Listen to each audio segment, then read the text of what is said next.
তুলসী গাছে জল দেওয়া হিন্দু ধর্মে একটি অত্যন্ত পবিত্র ও শ্রদ্ধার কাজ।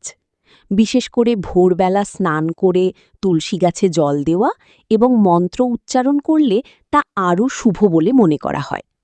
এই আচার শুধু ধর্মীয় নয়, মানসিক শান্তি ও ভক্তির প্রকাশও বটে। নিচে প্রায় ৫০০ শব্দে মন্ত্রসহ ব্যাখ্যা দেওয়া হল। তুলসীকে তুলসী দেবী হিসেবে পূজা করা হয় এবং বিশ্বাস করা হয় যে তিনি ভগবান বিষ্ণুর প্রিয়। তাই তুলসী গাছে জল দেওয়ার সময় ভক্তিভরে মন্ত্র উচ্চারণ করলে তার ফল আরও বেশি শুভ হয়।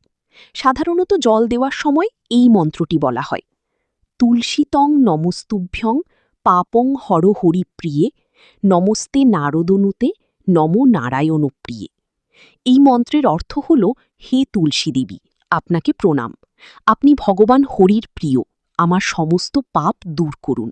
আপনি নারদের দ্বারা বন্দিত এবং নারায়ণের প্রিয়, আপনাকে বারবার প্রণাম। আরও একটি সহজ মন্ত্র আছে যা অনেকেই ব্যবহার করেন: ওম তুলস্যাই নম। এই ছোট মন্ত্রটি খুব সহজ এবং যে কেউ ভক্তিভরে উচ্চারণ করতে পারেন।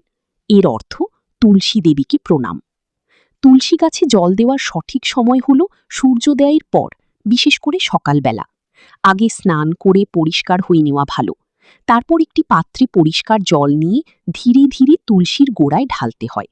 জল দেওয়ার সময় মন শান্ত রেখে মন্ত্র জপ করলে তা বেশি ফলপ্রসূ হয়। তবে কিছু নিয়মও মানা জরুরি। সন্ধ্যার পর তুলসী গাছে জল দেওয়া ঠিক নয় বলে মনে করা হয়। এছাড়া একাদশী, দ্বাদশী বা বিশেষ তিথিতে তুলসী পাতা না ছেঁড়াই ভালো, কিন্তু জল দেওয়া যায়, তবে ভক্তি ভরে। এই মন্ত্র জপের একটি মানসিক দিকও আছে।